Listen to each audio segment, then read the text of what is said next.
Welcome to the NFL Fantasy Football Show, presented by DraftKings. Here's your host, Marcas Grant. What is up? Welcome to another edition of the NFL Fantasy Football Show presented by DraftKings. It's me, your man MG Marcas Grant, still masking and socially distancing when and where necessary. And we are almost through the first week of the fantasy playoffs in most leagues. I understand that some folks are playing their way in, and so best of luck to you and best of luck to anybody who is in the playoffs and still needing one last game to happen to get a win. I'm already getting hit up in my mentions about folks saying they need this thing to happen or that thing to happen in order to either survive or advance in their playoff matchups. So we'll talk about what's going to happen potentially with the Ravens and the Browns. We'll also have some waiver wire picks because, hey, it's still time to make some improvements to your roster if you are still alive. Plus, we'll go through a handful of guys that maybe could be league winners sort of coming out of nowhere. We'll discuss whether or not we think that's going to happen. Kimmi Chex will join us to talk all of that and plenty more. But before we dive into it, we'll talk to our faithful producer, Senior Edward L. Murphy, Esquire. And Murph, not a great one for the G-men this week. But you guys are still in the thick of things. It is not over. So even with a frustrating loss, there's still reason to be hopeful. Yeah, I mean, the Washington winning last week really stung too, and I knew that was going to bite them and going forward. And now the Eagles go and win, Cowboys win, Washington wins again, Giants lose. A miserable scenario. Offense was totally lost, and I felt pretty good about this game. But yeah, I mean, you got to love the defensive effort. The schedule is pretty difficult. I feel like I set myself up for failure. Like I was too excited about the Giants, and I was like looking forward to the playoff run. I'm like, thank God, no more picking the top 10. I'm going to enjoy some football, meaningful football. And I've ruined that by speaking it into existence, and it's now going to be the opposite. And they will be picking top 10, and they will be out of the playoffs, and it'll be a mess again come this offseason. It's such a wide variance, though, for pretty much all the teams in the division. Either you win the division and you make the playoffs, or you are probably looking at a top 10 pick. That's a weird razor's edge. I feel like you guys are walking right now.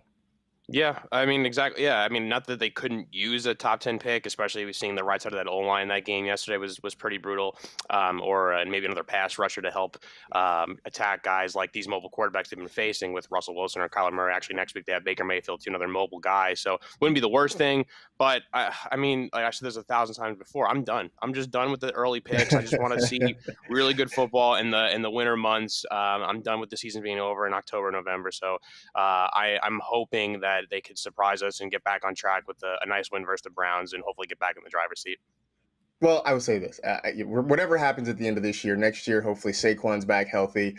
Joe Judge has shown that he can build this team and he can rally this team. So regardless of how this year ends, I do feel like there's a very good chance you will be enjoying meaningful football in the winter, probably in the very near future. True. So that's something to hold on to. So, all right, let's turn now to our friend Kimmi Chex, who joins us every Monday. And Kimmi, I know on NFL Fantasy Game Day on Sunday, you were talking about potential strife in the home because you're a Chiefs fan, your fiance is a Dolphins fan.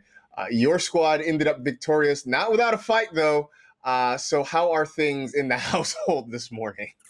It was pretty tense. I think the first quarter was a little bit rough for me. The Chiefs weren't playing the way that they normally play. And my fiance, Jason, was talking all types of smack and telling me all the things that I was going to have to do if they lost, like wearing a Dolphins jersey, picking up after the dogs, our 2 puppies that we have, taking all the trash out all the time. Just like the fun, happy things that couples really talk about. But then my squad, they pulled through. The Chiefs were victorious. And things kind of calmed down. And then I got to talk smack. So, we're still kind of easing out the tension. It was a little awkward this morning, but we're working through it. Negotiations are ongoing is what it sounds like. So, all right. Now that we've gotten through that, let's turn to some fantasy headlines. And maybe the big story of Sunday was Jalen Hurts getting his first professional start for the Philadelphia Eagles against the New Orleans Saints. And I think people sort of came into this, at least I did, with sort of just a curiosity factor. I wasn't willing to start Jalen Hurts anywhere. I wanted to take a wait and see because the Saints had been playing so well. And Hurts played pretty well in his NFL debut. The Eagles from their perspective, most importantly, they end up getting the win. That's the thing that they were most curious about. But Jalen Hurts threw the ball fairly effectively. More importantly, he ran the ball incredibly well, which for our fantasy purposes is important. 167 passing yards and a touchdown, 106 rushing yards. Did have a fumble, but I mean, Kimmi, what you saw out of Jalen Hurts, 19 points, is it enough to make you feel like he should be in a starting lineup somewhere?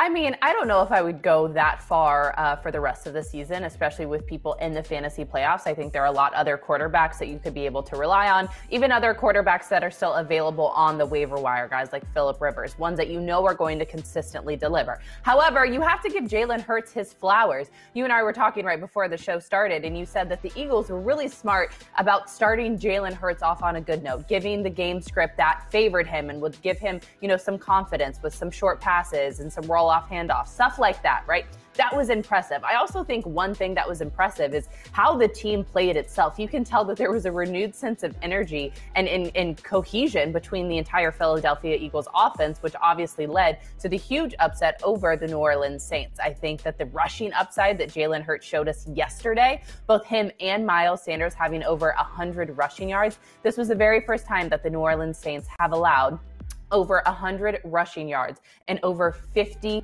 contests, which is incredible. So to have two guys do that, one of them being the quarterback, it can show that if Jalen Hurts is a starter next season, maybe then we consider him being in the starting lineup.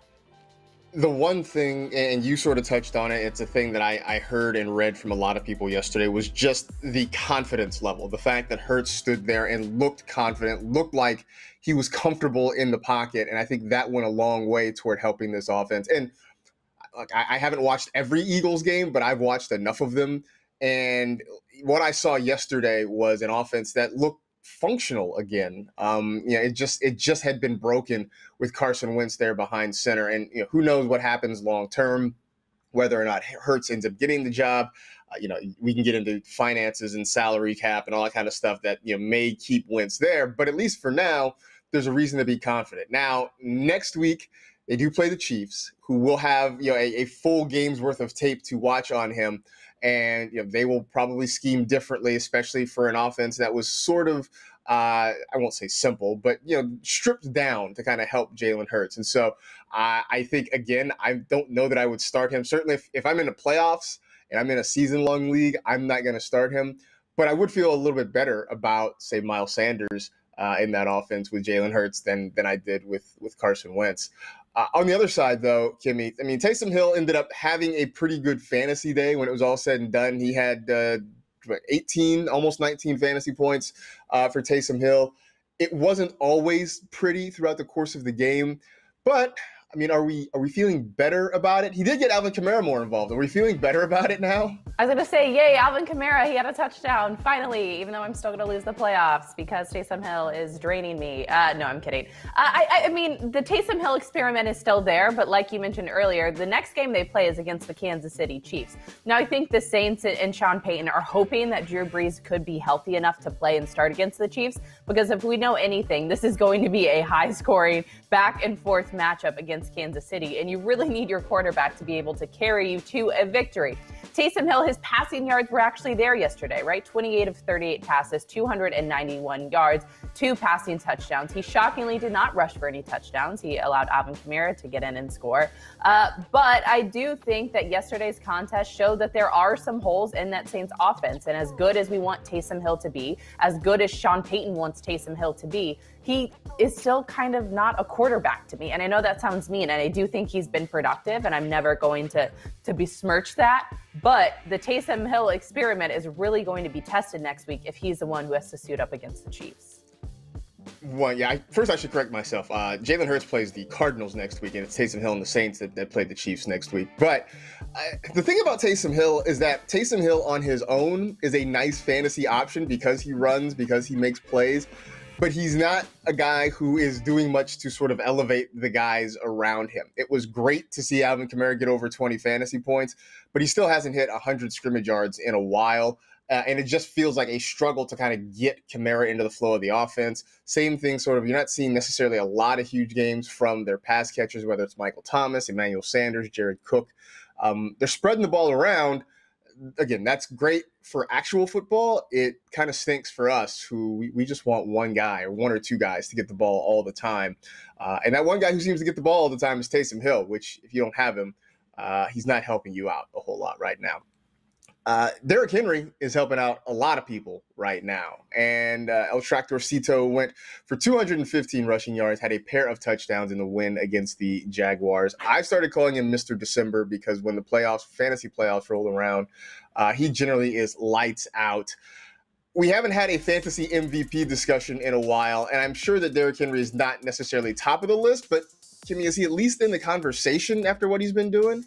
I mean, he could be a playoff MVP. Absolutely. He has one of the best remaining schedules for a running back. They go on, and next week they play the Detroit Lions. Then they play the Packers. Then they play the Texans. These teams are all some of the worst teams against fantasy running backs this season. Like you said, Derrick Henry, he's Mr. December. Like, this guy knows when fantasy playoffs are, and he's like, hold my beer. Let me show you guys why I am so great and why you always want to draft me in the first round. He's had 3 36-plus fantasy point performances this season, double-digit fantasy points in 10 games played, 14 rushing touchdowns in 2020. He is absolutely amazing. And I think though he may not be top of list for a fantasy MVP all season long, especially in this playoff run, Derrick Henry is just that dude.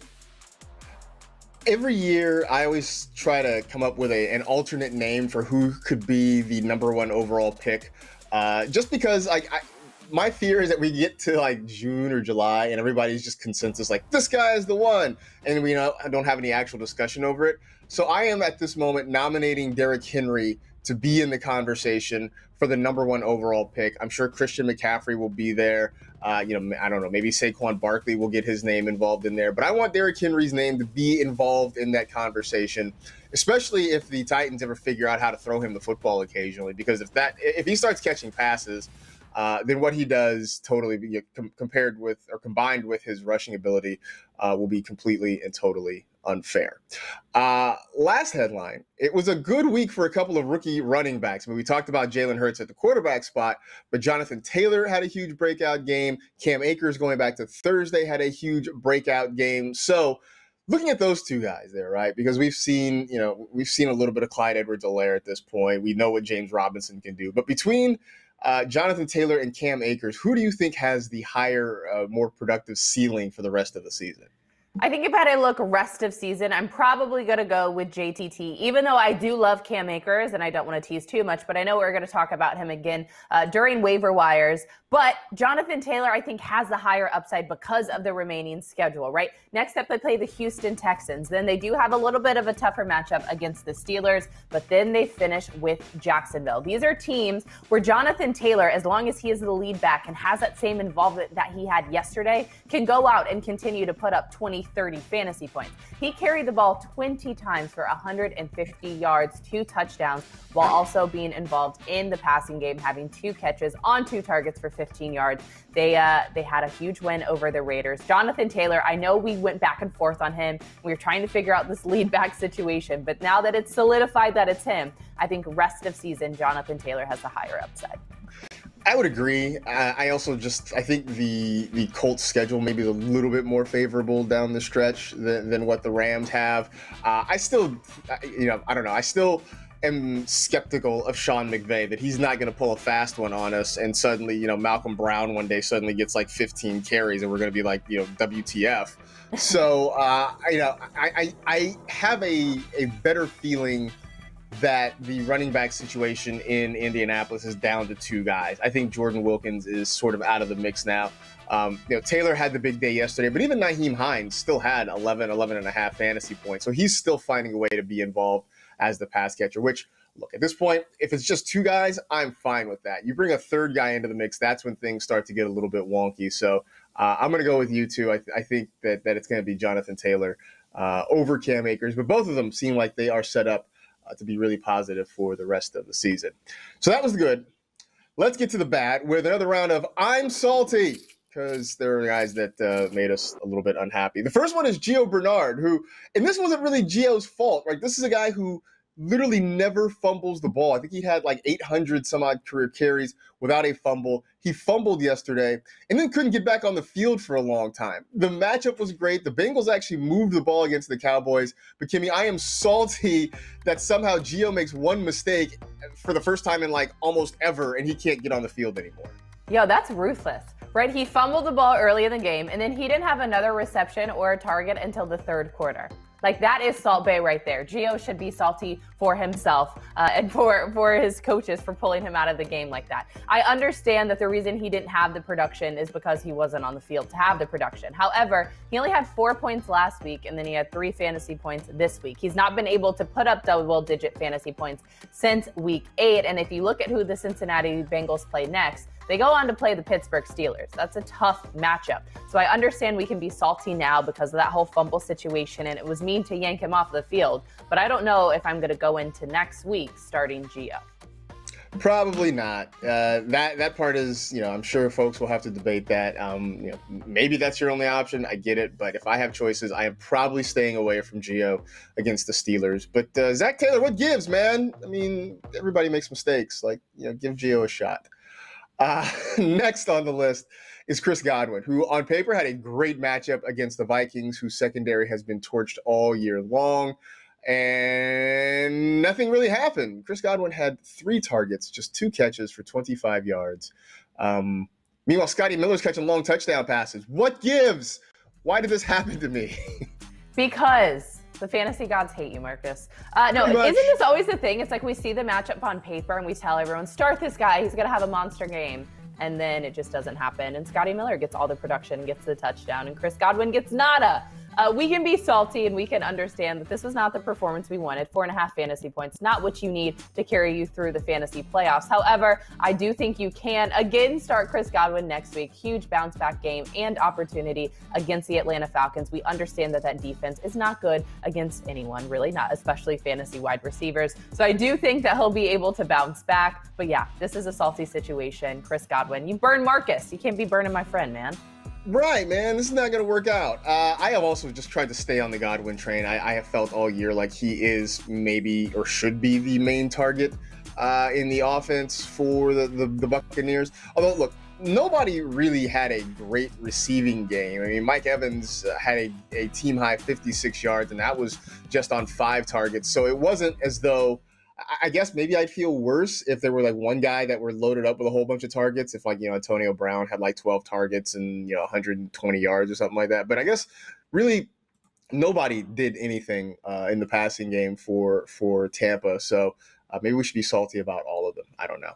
Also salty about Tyler Lockett, because as I tweeted yesterday, Russ was making a play for everybody except Tyler Lockett. I mean, like everybody was catching touchdowns, it felt like, but Lockett somehow got shut out of the party in the big win over the Jets, to the point that, I mean, at some point the Seahawks pulled Russell Wilson and put Geno Smith in the game. 10 points. I guess I shouldn't really be upset, Kimmi, but it just feels like a snub because Tyler Lockett was not a guy who caught a touchdown yesterday. I know, and this is what we need because we want touchdowns from our pass catchers, especially in the fantasy playoffs where every single point matters. But we have to understand that Tyler Lockett has been consistently good, even if he's not up there doing DK Metcalf-like things with 30-plus fantasy points. He's still seen at least 5 targets and caught at least 3 passes in 9 straight games and is closing out in his second straight 1,000-plus receiving yard season. We have to give him his flowers and understand that he's doing as much as he can, even if Russell Wilson isn't one of the guys throwing him touchdowns in the end zone. But to note, next week the Seattle Seahawks go on and play the Washington football team, and their secondary is tough. So I don't know if that means that they're going to try and lock up DK Metcalf more, or they're going to split, locking down both him and Tyler Lockett. But both of those pass catchers need to be looked at ahead of Week 15.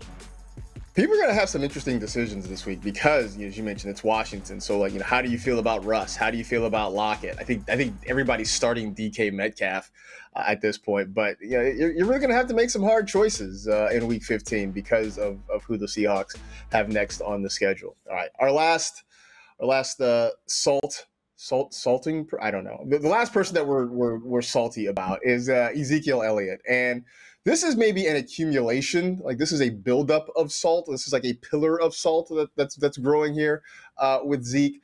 Another frustrating day for him, just 7.9 fantasy points. It has been a while since you have felt like he is an elite level running back. Hasn't had 20 points since week 5.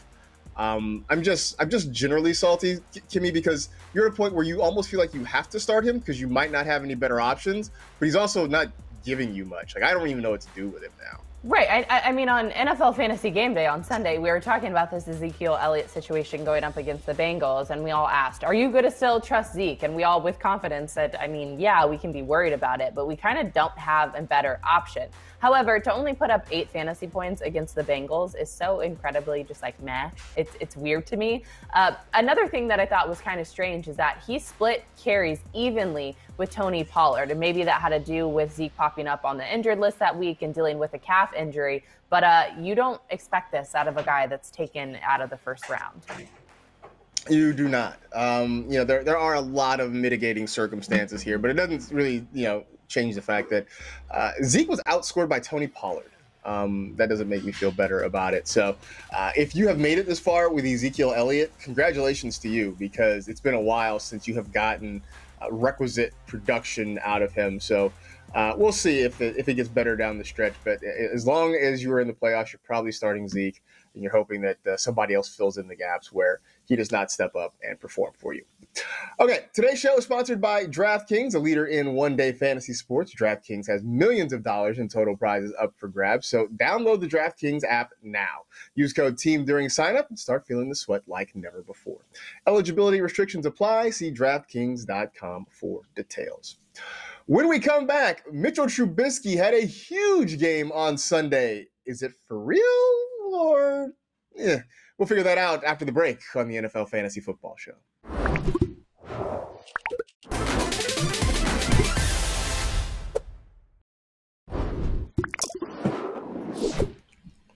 It's time for Performance Ready, presented by Castrol Edge. Checks Marks the Spot is a thing we do every Monday on the show. We pick 3 players. Kimmi tells me how much she believes in them, and then we ask you guys to vote on it.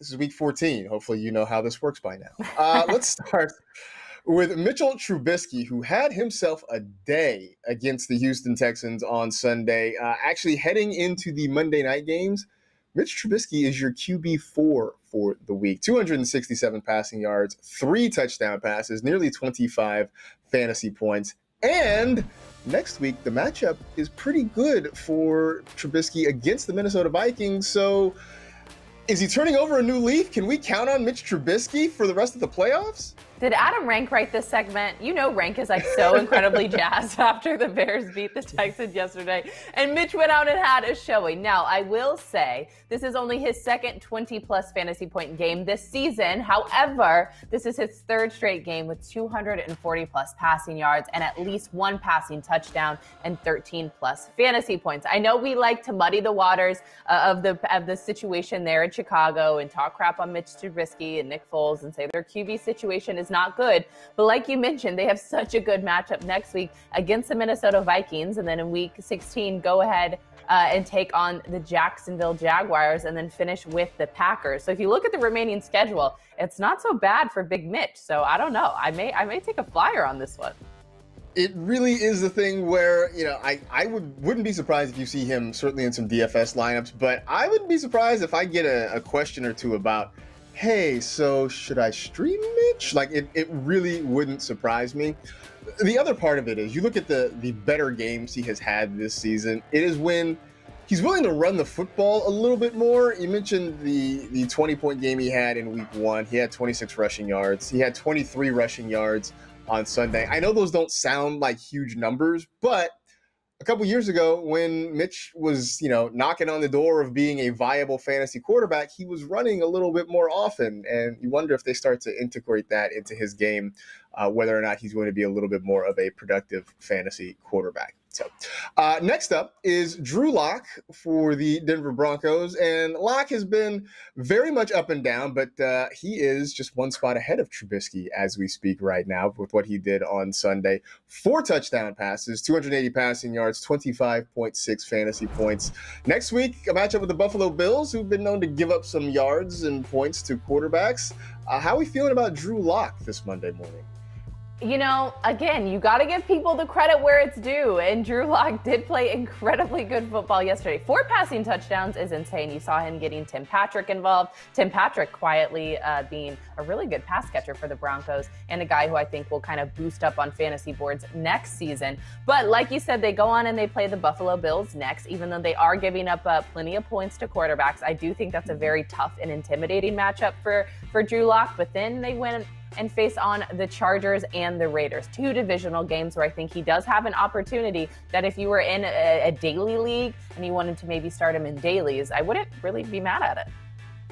I don't know that I'm starting him in a season-long league. I'm not starting him in the playoffs. What was good about Lock yesterday was that he didn't throw an interception. It was the first time he had played, started and completed a game without throwing an interception since week 1. Other than that, he had been on a crazy interception streak. It was part of the reason that I suggested the Panthers as a streaming defense this week. That didn't work out quite so much because Lock protected the football. But I also don't know that I believe that streak is going to continue. So that would kind of make me a little bit nervous about starting him next week against the Bills, especially the Bills, who did a pretty good job against Ben Roethlisberger on Sunday night. The last one, and we sort of touched on it earlier, it's Miles Sanders, who went over 100 yards against the Saints, had an 82-yard touchdown run that really kind of kickstarted everything for him in that ball game. We had been frustrated, Kimmi, because he hadn't been getting the ball. He hadn't been producing quite as much, but is what we saw yesterday the beginning of something good for him? I think you tweeted it. Didn't you say you were like, oh, so I guess Carson Wentz also made Miles Sanders bad. And now that Jalen Hurts is a quarterback, Miles Sanders is back, baby. Like you said, he had an 82-yard rushing touchdown, which really sparked off his incredible performance. He exploded for 115 yards, 2 touchdowns, also having 4 receptions for 21 yards, finishing with almost 30 fantasy points and that huge win over the Saints. On Fantasy Game Day, I said that Miles Sanders was a fantasy villain and that he was going to ruin and soil the playoffs for you because his fantasy points were decreasing in every game over the last 3 weeks, and we hadn't really seen that production. Now you have to wonder, is what we saw yesterday what we're going to see for the remainder of the season for Miles Sanders? They go on, they play the Arizona Cardinals this week, then they play the Dallas Cowboys, and then finish with the Washington football team. The Cowboys, the best out of all of those matchups because they're 7th worst against fantasy running backs. I talked smack on you, Miles Sanders, and you came through and delivered. So I got to retract my words and say sorry. But the only point that I will make is I don't think that we can go out and expect an 82-yard rushing touchdown every single week. And that's where we saw a lot of his fantasy points. So I would temper expectation. But out of all 3 guys on the list, I feel like I most believe in Miles Sanders from here on out. What I think is encouraging about what happened with Sanders yesterday, and when first, wait, you're telling me I can't count on an 82-yard rushing touchdown every single week? Like, what is this? What sort of madness is that? But what I did like about what the Eagles did yesterday was, on top of sort of trying to make things easier for Jalen Hurts, they also really made it a point to get the ball in the hands of their playmakers as quickly as possible out in space. And so that included Miles Sanders with a lot of, swing passes, just dump offs, a lot of the RPOs. But they also did it with Jalen Reagor as well. Just tried to get him out there with the ball in his hands and let him use his speed. So hopefully that can kind of continue. We'll see what sort of counter punches the Cardinals have next week. But I do think that maybe this is something to kind of get Sanders going again. And maybe it's not 100 rushing yards and a couple of touchdowns every single week, but just something that gets him closer back to where he was at the start of the year. Also, part of that is Doug Peterson. Thanks for giving him more than 6 touches in a game for the first time in what seems like forever. That goes a long way toward helping as well. All right. If you have a thought, what I'm sure you do because it is the internet, on which one of these guys seems to be the most sustainable for the remainder of the season, you can go vote at Kimmi's Twitter page, at Kimmi Chex, and let your voice be heard digitally over which one of these guys you think has some staying power for the rest of the season. That's with Performance Ready, presented by Castrol Edge. After the break, we will talk some waiver wire as we head toward Week 15. Stay tuned for that on the NFL Fantasy Football Show.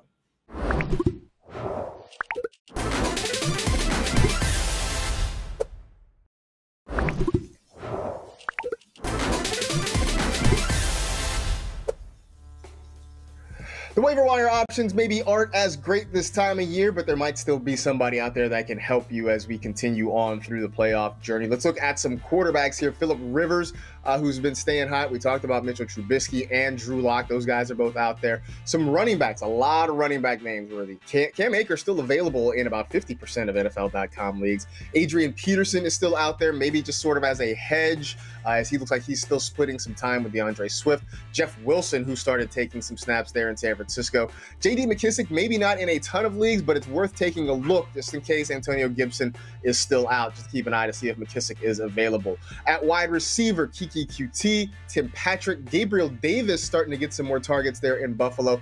Kendrick Bourne, a name to keep in mind depending on the severity of the injury to Deebo Samuel. That means Bourne could get on the field and get some more opportunities.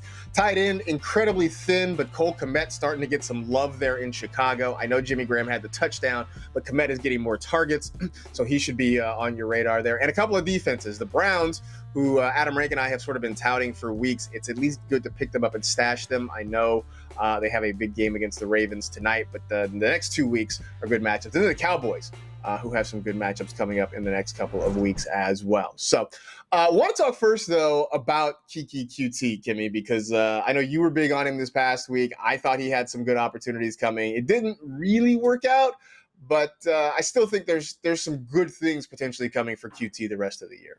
Hold on to the faith, Marcus. It's okay. He didn't have that huge performance that he had back in Week 13. He only managed to put up almost 10 fantasy points yesterday against the Chicago Bears. But the reality is that he's still one of the only main pass-catching receiving options for the Houston Texans, and he is going to be needed so much next week when they face the Indianapolis Colts. He was able to manage a touchdown and get into the end zone. So I still have faith in Kiki QT, and he's still a guy that I think if he's available on the waiver wire and you really need some help and some depth at the wide receiver position for the playoff push, he could be your dude. I still think he's going to be that dude, and I know that Deshaun Watson was talking him up earlier in the week. It might be a situation where hopefully if Brandon Cooks comes back, that helps, because Houston really was shorthanded in terms of pass catchers. The image of Jordan Akins just clanking an easy touchdown right off his chest still stays with me. It kept me up at night because it was bad. But QT is a good player. I think, though, he does need a little bit of help. So if Brandon Cooks is able to come back, I still feel okay about him, and I think he should probably be on rosters for the next couple of weeks. You mentioned Tim Patrick a little bit earlier when we were talking about Drew Lock, and he very quietly is having a pretty nice back half of the year on a team that, they lost Courtland Sutton. Jerry Jeudy hasn't quite panned out in his first year the way some of the other rookie receivers have. But in the meantime, Kimmi, Tim Patrick has stepped in there and I think done a pretty good job for the most part of picking up the slack for the Bronco passing game.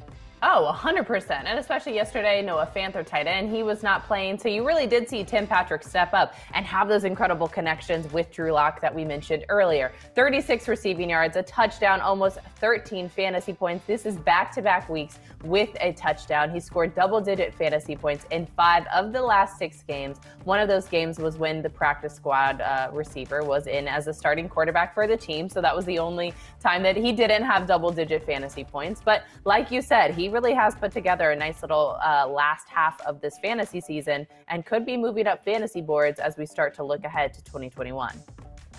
I do hope for his sake that, obviously I don't think he's losing sleep on where he is picked in fantasy drafts, but I do think he should get some more respect based on what he's done this year, and even going back to last year, because when the Broncos had injuries late last season, Tim Patrick stepped in and made plays. And then what happened this year is, and everybody was excited about Courtland Sutton. And then the Broncos went out and they drafted Jerry Jeudy and they drafted KJ Hamler. And we stopped talking about Tim Patrick. And Hamler's had some nice weeks. Jeudy has had, one really big week. Sutton will presumably be back and healthy next year. But I think Tim Patrick has done enough in the last year and a half to warrant getting some looks in fantasy drafts. I mean, he won't be a high draft pick. I'm not pretending otherwise. But he should be drafted because I think he has done enough to warrant that opportunity for the Broncos and for your fantasy squads as well. All right, so the question I always ask at this point, though, if you have the top waiver priority in your league, where are you going with it?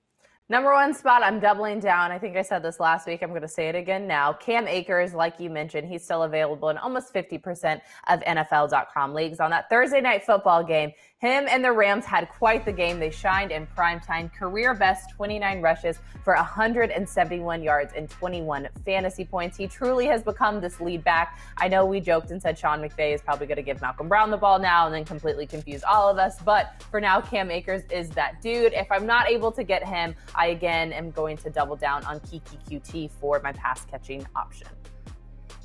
I'm going with Akers as well. I mean, I say this all the time. I feel like you can't have enough depth at running back, especially this time of year. And it's 3 straight weeks for him with 84 or more scrimmage yards.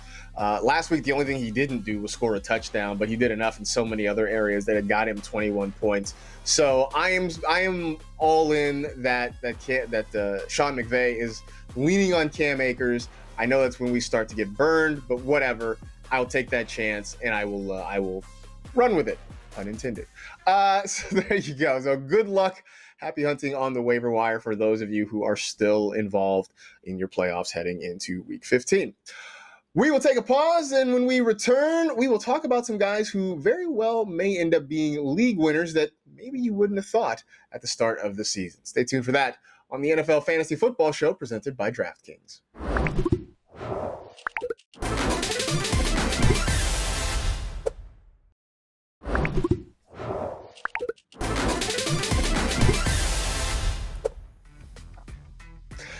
Have a say in this year's Pro Bowl vote presented by Verizon. The Pro Bowl may look different this year, but the best players will still be recognized. Show your love, cast your vote, and make sure your favorite players still earn their place on the 2021 Pro Bowl roster. Vote today at NFL.com/Pro Bowl vote. So we don't have a fantasy Pro Bowl. In fact, I guess fantasy is sort of like the Pro Bowl, or the Pro Bowl sort of like fantasy. I don't know. Either way, we're putting together the dream teams that we can. And now there's some guys that maybe at the start of the year we might have discounted, ignored altogether, who are shaping up to potentially help you really win some championships. So we'll talk about guys that are potentially league winners, or maybe they're not. Maybe we're just sort of blowing smoke here. The first one, though, is David Montgomery, who has been really great for the last 3 weeks. The next 2 weeks, Kimmi, has a pretty favorable schedule with the Vikings and the Jaguars. Could it be that David Montgomery is going to be on a few championship rosters this year? I think he could be. Like you mentioned, such good matchups against Minnesota, Jacksonville, and then finishing with the Green Bay Packers. All of those teams are incredibly susceptible to the run game and have allowed a ton of points to fantasy running backs. Now, he's had 70 yards, 2 100-yard rushes in the last 3 weeks with 24-plus fantasy points. This is a guy that, if you're in the fantasy playoffs and you have a running back or any player that scores over like 20 fantasy points, you should yell and scream and stomp and cheer, because that is exactly what you need to secure a fantasy championship. I do have a feeling that David Montgomery could be a guy helping coast people into a championship win. I'm on board, and I guess I'm excited about this because last year I was a big David Montgomery fan and it just didn't really work out. He was just kind of meh last year. So this year I felt like, I was burned. So I felt like maybe he was a little bit closer to his ceiling than I thought. And I just kind of had shied away from him in a lot of drafts, but he really has picked things up, especially since the injury to Tariq Cohen. He's starting to get more opportunities, starting to get more targets, and do a lot more in both phases of the offense. And then the schedule just works out so well for him that I'm back on board. I'm back to where I was at the start of last season, that I'm starting to buy into David Montgomery again. So yay for that. I do think though that folks who have him, if you're still in the playoffs, he's going to carry you a long way. And for those of you who are in the consolation bracket, well, he'll help you get through that as well too. It works both ways.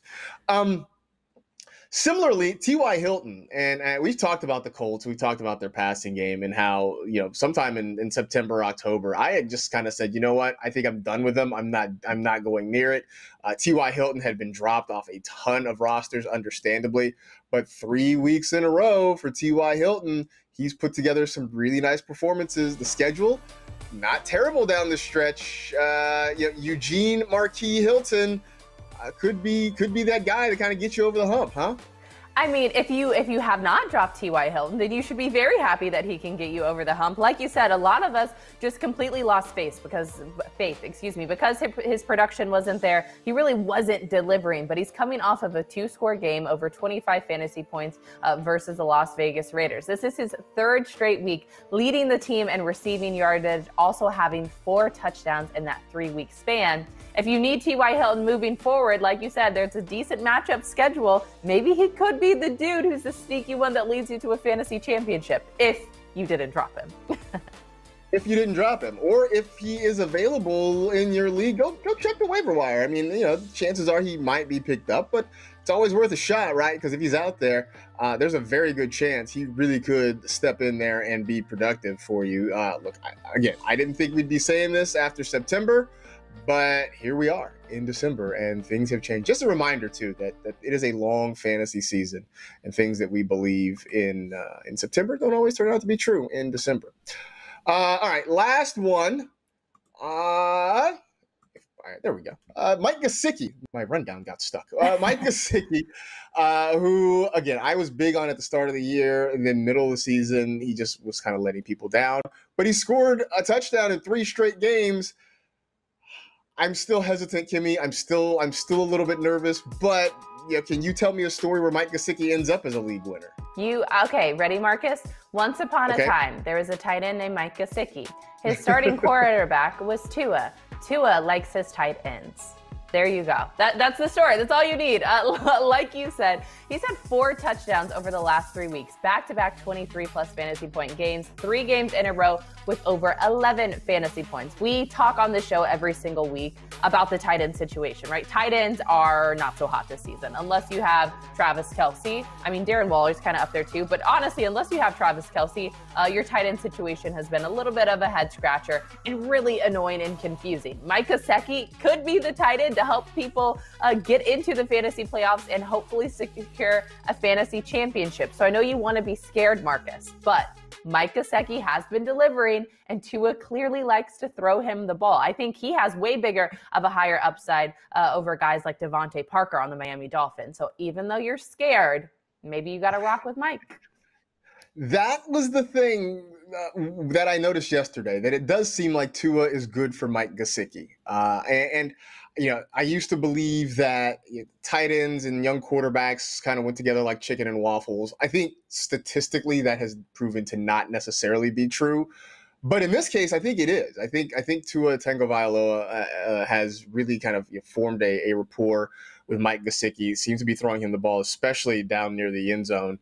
Gesicki with 2 touchdowns yesterday. And in a world where, as I always say, we are thirsty for tight end production, maybe this is one to maybe this is a thirst trap worth getting caught in with this Mike Gesicki thing. So maybe I will say that I'm still skeptical because I don't want to get my heart broken, but I'm willing to jump in and take the shot with Mike Gesicki for the rest of the year. One other thing, that we do have to be mindful of is that at the end of the game during the 4th quarter, he did sustain a shoulder injury. It's Monday. Yes. We're still awaiting all the results from the MRI, So obviously keep an eye on that. But if he is healthy, I do think he could be a go for the remainder of the season. Yeah, good point there as well. By the way, the NFL playoffs are nearby. The fantasy playoffs are pretty much here. So be sure to grab the only fantasy football trophy, the official fantasy football trophy of the NFL for your league. See, it's this one. This one, you can go to NFL.com/fantasy trophy and get one of these handsome things here. It's beautiful. We both do our Price is Right hand model thing here with these. It's big. It's fairly hefty too. I know this is legit. This is not some little. I didn't know. They shipped these things to us, asking us to display them in our background. And when I picked up the box, I'm like, oh, this is like a thing. You're like, oh, this is legit. This is like a real trophy.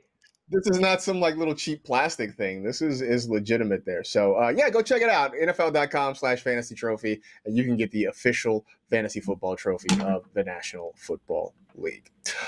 Hey, we still have one more game left on the schedule in Week 14. It's a big one between the Browns and the Ravens. We will break that down next on the NFL Fantasy Football Show.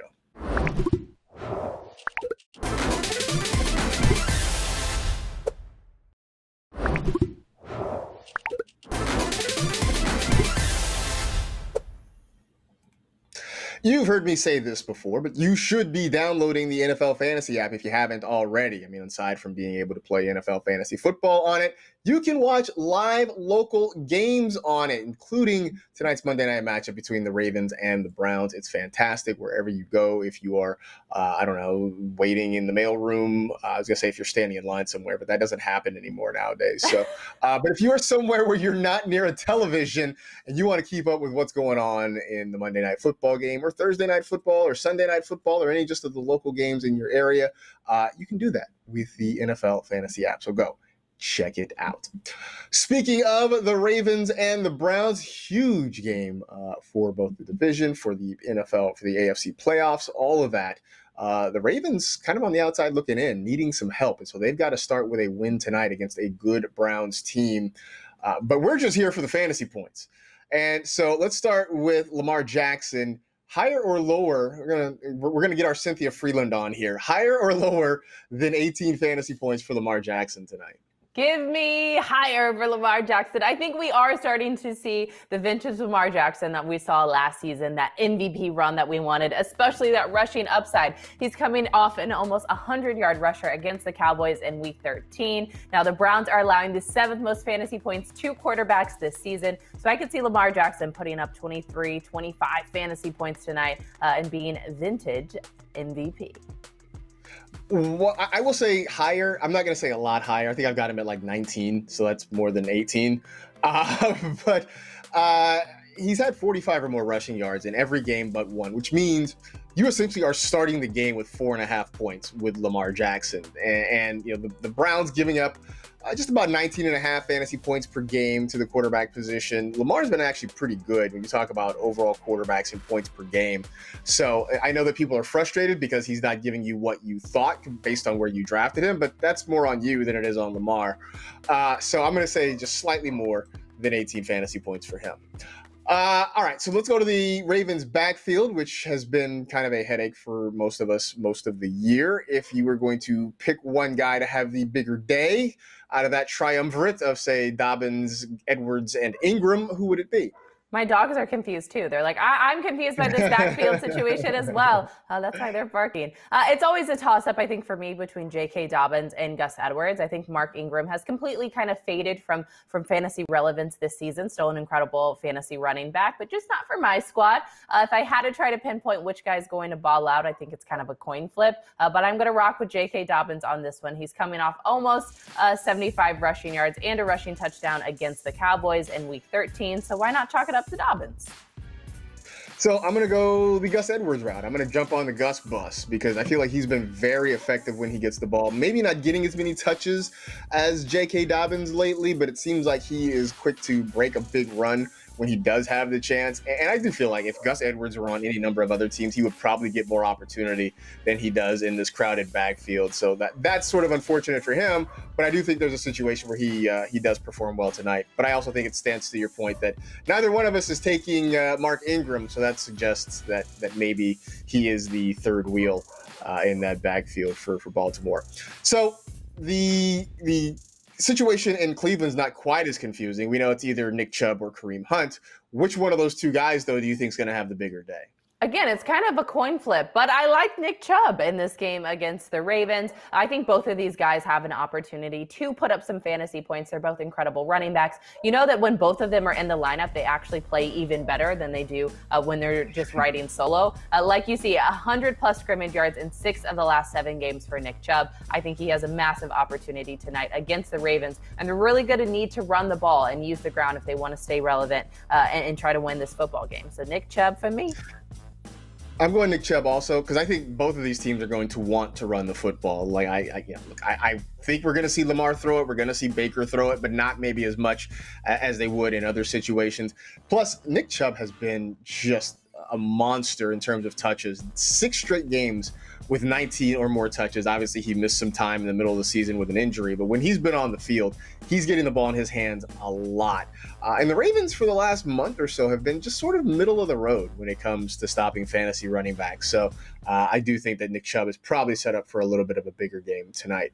All right, last thing here. Let's go back to the higher-lower bit, right? 11 points for Jarvis Landry, higher or lower? Cynthia Freeland hat back on. Boom. I am going to say lower for Jarvis Landry. I know that he's been balling out as of late, back-to-back games with 20-plus fantasy points and a receiving touchdown, but the matchup's a little bit tougher, clearly against the Baltimore Ravens. Love Jarvis Landry. So happy that he's been balling out, but I do think it's going to be lower. I think it's going to be lower as well. I would put him around maybe 9 points or so. Again, because I think both these teams are going to run the football, so there's not going to be quite as many opportunities for Landry to catch passes. The fact that it's PPR will kind of get him, I think, closer to that 9, but I don't expect a lot of yards. And, if he gets a touchdown, I think you look at that as a bonus. And that's pretty much that. So should be fun, though. Should be a really interesting game. Definitely one you should be tuned in for. And again, if you can't do it, get the NFL Fantasy app. Watch it on your phone, wherever you might be. That's not necessarily near a television set. So there it is. How are you doing in your fantasy playoffs, Kimmi? Are you? Will you survive in advance? We don't need to talk about it. It's like it's okay. We don't need to talk about it at all. I think I need like 45 fantasy points tonight from the kicker for the Browns. So yeah, things are going really well for me. Could be better. Yeah, I haven't even. It's funny because I haven't even checked all of my matchups yet. Oh, it's always next year, right? I haven't checked all of my matchups yet. I feel like it's probably going to be kind of a mixed bag. I'll kind of sort that out by the time the night is over. We'll figure it out. In the meantime, for us, that is it. We are done. We appreciate you hanging out with the NFL Fantasy Football Show presented by DraftKings. You know the drill. Tell 2 friends to tell 2 friends. Rate, review, and remember, every Scooby-Doo episode would be way shorter if the gang just started at the local costume shop. Be safe, take care of yourselves, wear a mask, and we will see you on Wednesday.